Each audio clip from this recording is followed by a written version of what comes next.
Welcome to Java academy.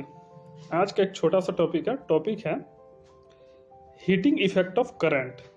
Heating effect of current, इसमें मतलब कि करंट अगर हम कहीं भी पास करेंगे ना किसी भी रेसिस्टेंस में, तो वहाँ पे हीट जनरेट होगा। समझ रहे हैं? हीट जनरेट होगा। कोई भी एक सर्किट अगर हम ले लेते हैं कि यहाँ पे एक रेसिस्टेंस लगा हुआ है इसमें, और इसमें अगर हम करंट पास करना तो इसमें हीट प्रोड्यूस होगा। इसका रेसिस्टेंस हम आर दे देते हैं, तो ये जो रेसिस्टेंस है ना इसमें हीट प्रोड्यूस होगा। वो कोई भी रेसिस्टेंस हो, कुछ भी हो, उसमें हीट प्रोड्यूस होगा। अलग बात है कि किसी में थोड़ा कम होगा, किसी में थोड़ा कम रेसिस्टेंस होगा तो कम हीट प्रोड्यूस होगा, किसी में ज़्यादा रेसिस्टेंस होगा तो ज़्यादा हीट प्रोड्यूस होगा, लेकिन हीट तो प्रोड्यूस होगा। यहाँ तक कि जो हमारा वायर रहता है, जिस वायर में रेसिस्टेंस कनेक्टेड है, तो इस वायर में भी हीट प्रोड्यूस होता है, इस वायर में भी हीट होता है। समझ में आ रहा है बात? तो यही हम कह रहे हैं कि कहीं भी अगर करंट जा रहा है तो वहाँ पे हीट प्रोड्यूस होगा, वायर हो या रेसिस्टेंस हो, क्योंकि वायर में भी रेसिस्टेंस होता है, इसीलिए हम बोल रहे हैं कि वायर में भी हीट प्रोड्यूस होगा। जैसे कि आपको एक एग्जांपल देते हैं कि घर में जो हमारे बल्ब लगता था, पहले तो रेड वाला बल्ब लगता था, कोई देखेंगे अभी भी कहीं कहीं मिलता है देखने के लिए, तो ये रेड वाला जो बल्ब होता था उसमें काफ़ी हीट ज़्यादा प्रोड्यूस होता था। अब तो आ गया है एलईडी। इसमें क्या होता है, बहुत कम हीट प्रोड्यूस होता है, क्योंकि रेसिस्टेंस इसमें बहुत कम होता है। ठीक है, तो व्हाइट वाला जो बल्ब अभी मिल रहा है एलईडी, उसमें हीट बहुत कम जनरेट होता है। ठीक है, क्योंकि रेसिस्टेंस उसमें कम है। पहले जो रेड वाला बल्ब आता था, जो येलो टाइप से जलता था इस कलर में, उसमें क्या होता था, हीट बहुत ज़्यादा होता था। क्लियर? तो कहने का मतलब कि अगर करंट जा रहा है तो हीट प्रोड्यूस होगा। ठीक है, करंट अगर जा रहा है तो उसमें हीट प्रोड्यूस होगा। तो हीट और करंट में रिलेशन क्या है, यही बात आज कर रहे हैं हम।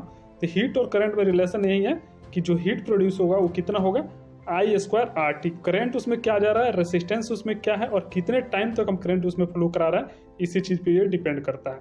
क्या है, I² R/T। ठीक है, कोई सर्किट है उसमें करंट रेसिस्टेंस R है, इसका रेसिस्टेंस R है और करंट इसमें I जा रहा है, तो इसमें हीट प्रोड्यूस होगा। क्लियर? कितना प्रोड्यूस होगा, तो H I² RT। ठीक है, इसमें ये हीट प्रोड्यूस होगा। क्लियर? समझ में आया बात? अब देखिए, जैसे कि ये अलग बात है कि पूरा एनर्जी हमारा हीट में नहीं जाएगा। अब बल्ब जल रहा है तो लाइट में जाएगा, कुछ हीट में जाएगा, वो बात हम बाद में करेंगे। ठीक है, तो अभी तक ये समझ में आया बात। सिंपल सा बात है कि अगर किसी भी सर्किट में अगर उसमें करंट फ्लो कर रहा है तो उसमें हीट प्रोड्यूस होगा, और थोड़ा कम होगा, किसी में ज़्यादा होगा। वो अलग बात है, हम कैसे कैलकुलेट करेंगे, तो I² RT से करेंगे। ठीक है, अभी तक हम इतना ही देखेंगे। ठीक है, वो अलग अलग हम बाद में आगे चल के पढ़ेंगे, लेकिन अभी हम इतना ही देखेंगे कि हीट कितना होगा, I² RT होगा। क्लियर? तो चलिए इसी बात पे एक क्वेश्चन देख लेते हैं। छोटा सा क्वेश्चन क्या है, क्वेश्चन कह रहा है कि हीटर, जैसे हीटर जो हम यूज ही करते हैं हीट प्रोड्यूस करने के लिए, ठीक है ना, घर में जो हम हीटर लगाते हैं तो क्या है, हीट प्रोड्यूस करता है। तो मान लेते हैं कि एक हीटर है, यहाँ पे हैज ए रेसिस्टेंस, उसमें दिया गया 25 ओम का रेसिस्टेंस है। ठीक है, एंड ऑपरेटर किस पे ऑपरेट किया जा रहा है, उसको 120 वोल्ट के इलेक्ट्रिसिटी पे उसको ऑपरेट किया जा रहा है। ठीक है, 120 वोल्ट का हम सप्लाई दे रहे हैं, उसमें रेसिस्टेंस उसका 25 ओम। तो पूछ रहा है कि how much current passes through the heater, current कितना पास हो रहा है हीटर में। तो ये तो सिंपल सा है, इसमें बताइए, इसमें वोल्टेज भी दिया गया है, करंट I निकालना है आपको, रेसिस्टेंस भी दिया गया है। तो V/IR पे आप कैलकुलेट कीजिए इसको। तो करंट I हमको कैलकुलेट करना था, I क्या होगा, V/R। I क्या होगा, V/R। तो V दिया गया है कितना है, 120 वोल्ट, और रेसिस्टेंस कितना है 25। इसको डिवाइड कीजिएगा तो कितना बन के आएगा, ये बन के आएगा 4.8। क्लियर? 4.8 एम्पियर करंट हमारा फ्लो करेगा उसमें। क्लियर? क्योंकि वोल्टेज दिया गया है सिंपल, और रेसिस्टेंस हमारे पास है, तो हम यहाँ से करंट कैलकुलेट कर लिए कितना, तो 4.8। ठीक है, करंट हो गया हमारा 4.8 एम्पियर। यह है हमारा करंट I। अगला क्वेश्चन ये तो हो गया। अगला क्वेश्चन कर रहा है how many joule of energy are provided by the heater. अब देखिए, हीटर से एनर्जी, कौन सी एनर्जी प्रोड्यूस होगा, हीट एनर्जी। ठीक है, तो वही तुमको कैलकुलेट करना है। क्लियर? तो हीटर से कितना एनर्जी प्रोड्यूस होगा, 10 सेकेंड में। टाइम दिया गया है आपको 10 सेकेंड। क्लियर? तो अभी जो हम आपको रिलेशन बता रहे थे कि H/I² RT, क्या H/I²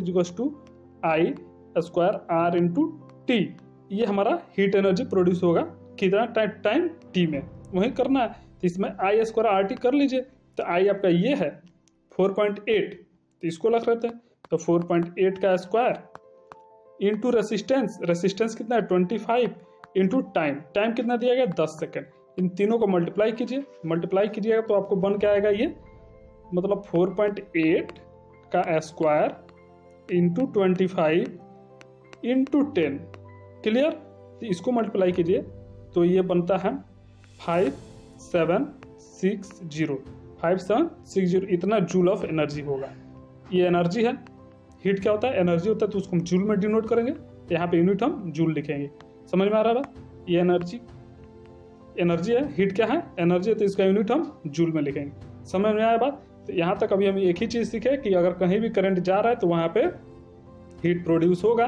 करंट अगर आई जा रहा है, रेसिस्टेंस अगर आ रहा है, टी टाइम में अगर हम पूछेंगे कितना हीट उसमें प्रोड्यूस हुआ, तो उसमें अगर हीटर की बात करेंगे टोटल हीट कितना प्रोड्यूस हुआ, तो एच कितना होता है I²RT। अभी तक आप इतना ही याद रखिए। आगे हम पढ़ेंगे कि आगे कहेगा कि नहीं उस एनर्जी का इतना % हीट में गया, तो वो सब अलग हम बात करेंगे। ठीक है? तो अभी आपको जितना भी मिलेगा उसमें टोटल एनर्जी यही रहेगा, तो आपको सीधा करना कि I²RT ही करना है।